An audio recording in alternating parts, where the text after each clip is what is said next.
So I thought I'd use this video as an opportunity just to relive some of my memories of doing air refueling for real. For those of you that don't know me, I'm a former fast jet flying instructor and I spent 3.5 years flying the Tornado GR4. So air refueling was my bread and butter. And the first thing I think I should point out is that Microsoft Flight Sim has much better visuals than a frontline training simulator, that is for sure. And in actual fact, compared to the Tornado GR4 sim, the dynamics of making contact with the basket are a lot better already in this sim. So on the front line you never really got a sense of what it was like, or what it was going to be like to connect to another aircraft whilst flying along, until you actually went and did the thing. You get all the briefs, you do the sims, but the sims were procedural trainers, learn the switches, learn the comms, and then you get to go out and do it for real. And I'll fly around this aircraft and just point out a few things. But you'll hear some voices in the back because the system, it's Touchingcloud Airshow Assistant Air Refueling add-on, still beta for Microsoft Flight Sim 24. But it'll say some things based on where I position, just ignore those for now. But one of the most profound things I found flying next to such a big aircraft, not only was the size of it, if you've ever walked around one at an airport or you boarded, you get an idea of just how big they are. But once you're up here at altitude, I don't know if it's the lack of dust or moisture or what it is, but the clarity of seeing these aircraft up close in the air was like seeing in 4K resolution compared to on the ground, which might be 1080p, a high def. It's such a weird experience to see how clean and crisp they look. But I've flown against, or I've taken fuel from lots of different aircraft, VC-10, TriStar, KC-10, KC-135, A330, centerline drogues, MIPers or outboard hose and drogue units like you see here. Done all of that, and the infamous boom drogue adapter. You've seen the American refuelers that have the boom that comes down from the centerline and plug into a receptacle. Usually I think the F-15 and the F-35 A models I think have receptacles. But if you find yourself against a KC-135 with a boom, if you want gas, it needs to have a boom drogue adapter, and they are infamous because of the way you have to connect is like these with the drogue, but you have to kink the hose in a certain way, so when you make contact you have to give it a little bit of a kick with the rudder, and then the actual position you need to hold is probably about 3 feet, 4 feet square, and if you go outside that box you've disconnected, so it is quite hard work. And the other thing you need to remember about Tornadoes is they are not the most powerful beasts, that is for sure. They're not a Typhoon, they're definitely not an F-35. They're built like a brick. They can go fast in a straight line if you're pumping fuel down the back end, but if you want finesse, you're getting heavier and heavier, they do run out of energy quite quickly.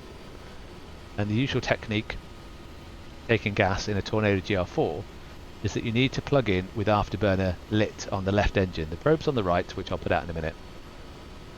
But you need to put the left engine into afterburner so that you don't run out of energy. And I've been there where I've connected and I forgot to put the afterburner in, and I was actually on a boom drogue adapter. It's the end of a long mission, had to take on gas. I'd taken 3 or 4 lunges at the basket to try and make contact, and I just managed to get in, and what did I forget? The afterburner. It seems weird but to be burning gas quite so quickly, but it doesn't burn gas quicker than it pumps in, so you know, it is what it is. But as you fill up to full, you notice that your left hand, the throttle hand, needs to push that throttle further and further forward until you get to a detent. A little catch before pushing any further would engage the afterburner, or reheat if you're British. The problem with that is, as soon as you engage afterburner, is that all of a sudden you get this immense amount of thrust, and you have to balance that by pulling the power back on the right engine. So here's me plugged into the BDA. In fact, let's show you what that looks like. It doesn't have a BDA here, but you'll get a sense of what the aircraft will look like. Ignore the words that are about to come from the tanker. Clear to contact. Thank you very much. So I'm more in this position as I get a bit closer. I realise that I've forgotten the afterburner. Watching the fuel tick up, but the power go lower and lower. And I go, right, I'm going to do it. I'm going to plug afterburner in. And I plugged it in, and the obvious happened, because I started going forwards, and then I pulled the power back too much, and then all of a sudden I was out again. and I just spent 4 or 5 attempts to get in the first place. So I talked to my navigator and said, hey, how much gas have we got? How much do we need? And luckily, by a few hundred kilos, we'd got enough to get back to our base. But that was quite an emotional time. But it's not a science. There's so many variables that go into air refueling that it's not a guarantee that you'll get in the basket, because you'll have the weather, turbulence, clear air turbulence. You'll have the turbulence off the aircraft, and depending on what sort of aircraft you fly against, you'll have different types of, I guess, the turbulence. So, for instance, the KC-135, I think, was pretty big, and if you're doing centerline work, I think I'm getting my my aircraft right. If it was centerline, then you get a lot of turbulence off of the bulk or the body of the aircraft. If you're working MIPers or the outboard hose and drogue units like this, you'll get a bit more interference from the wingtip vortices, and depends on what aircraft type and how that gets affected. You also have to rely on the pressure in the hose. So if it's a long hose, then it'll wave around a bit more. It's not as solid. If it's a shorter hose, then it's a bit easier to keep that drogue in the same place whilst you try and make contact.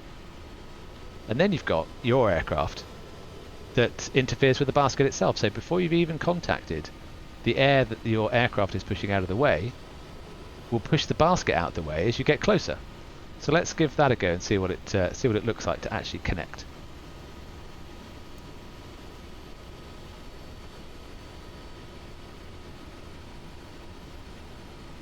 There we go. I'm not expecting this to be perfect. It's not a demo of how to do it. It'll just give you a sense of what it looks like.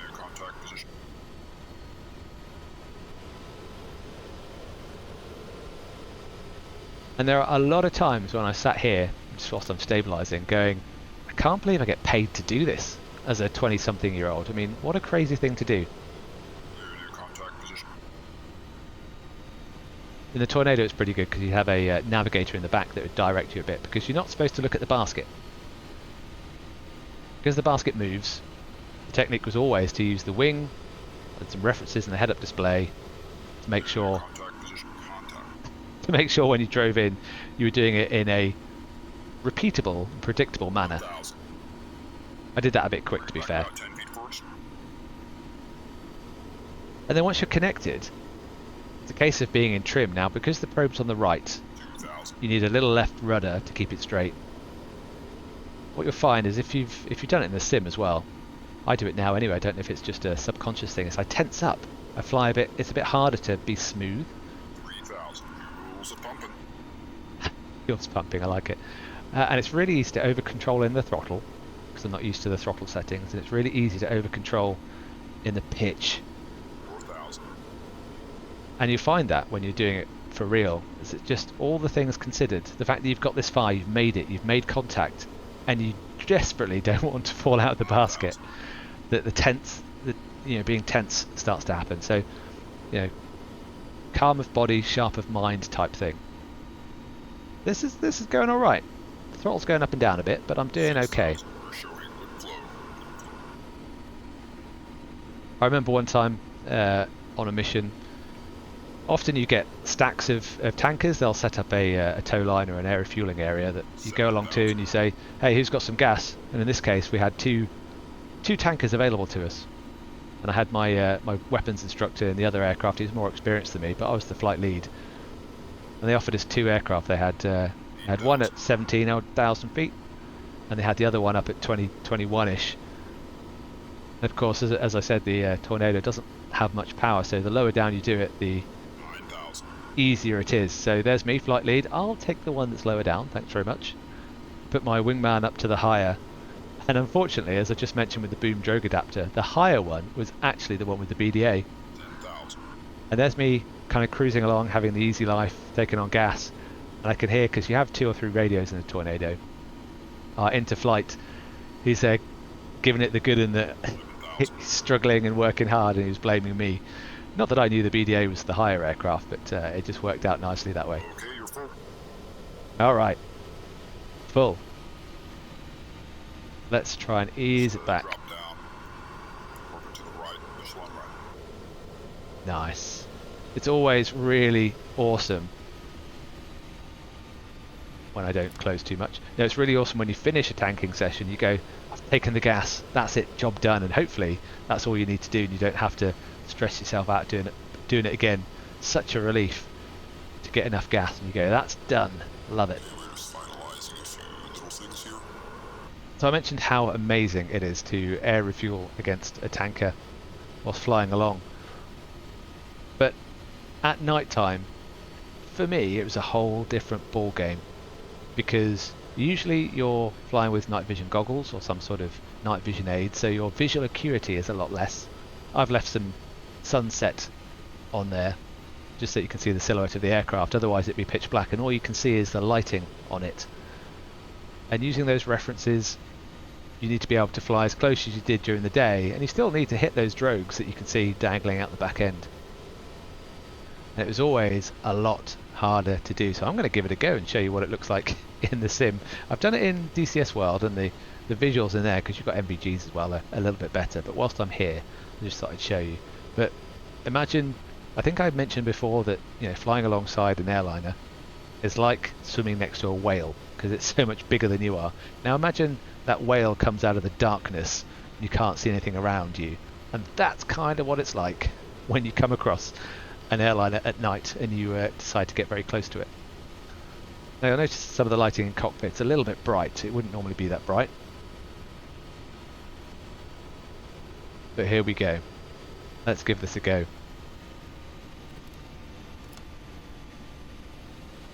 Night tanking, what a thing. And if the weather isn't very good either and it's a bit hazy, I think I remember at one point on a mission I remember formating on nothing but a wingtip light and using my head-up display as my horizon to know which way it was up.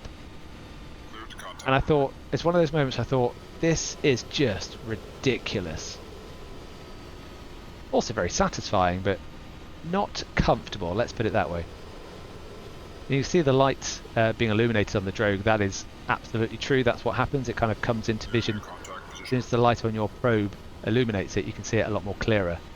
And you end up just sat here going, oh my god, I've got to get that thing. Let's give this a whirl. Ah, 2 for 2. 2 for 2. Then yeah, there's a little bit of light in the atmosphere, you can see the wings, but imagine you couldn't see the wing. Just had that red wingtip light. Maybe a bit of that drogue unit and the glow of the white drogue as you're trying to formate. But just night tanking is just ridiculous. Much preferred daytime. Anyway, so there you go. In fact, let's try and see what it looks like from the outside.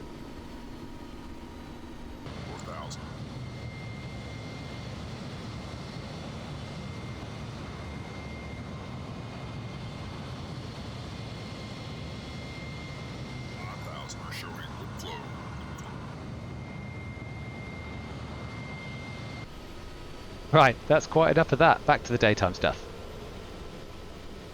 So then the tricky bit, once you've completed, was to make all the switches, sort everything out in cockpit, making sure that if you're making switches or changing stuff, you don't look away from the big bird to the left longer than half a second, because you want to keep everyone on board that aircraft safe, and yourself, of course. Then it's a case of trying to get away safely. And usually it's a climb 1,000 feet and then disappear. But I always enjoyed the enthusiasm that the tanker crews, particularly American ones, they would say goodbye, because there's always this camaraderie that we're both pilots, everyone loves it, they love their job. At the end you'd say goodbye and you'd cruise on out, but you'd always put the burners in to get away, climb up, because, well, to be fair, you need the burners in a Tornado to actually get anywhere. If you're on a trail with a air refueling aircraft, a tanker, they'd take you across the pond, take you across the Atlantic, fill you up as you go. They do all the comms and navigation, so it's kind of easy job for us apart from air refueling. But they'd usually slow down a little bit so that Tornadoes are working less hard for the refueling, less turbulent as well. But once they'd completed, they'd accelerate to their, I guess, range speed. And I'll tell you that a full Tornado does not accelerate as quickly as an airliner at altitude when it's full, unless you put a lot of afterburner, a lot of reheat in. which is always weird to me, out accelerated by an airliner.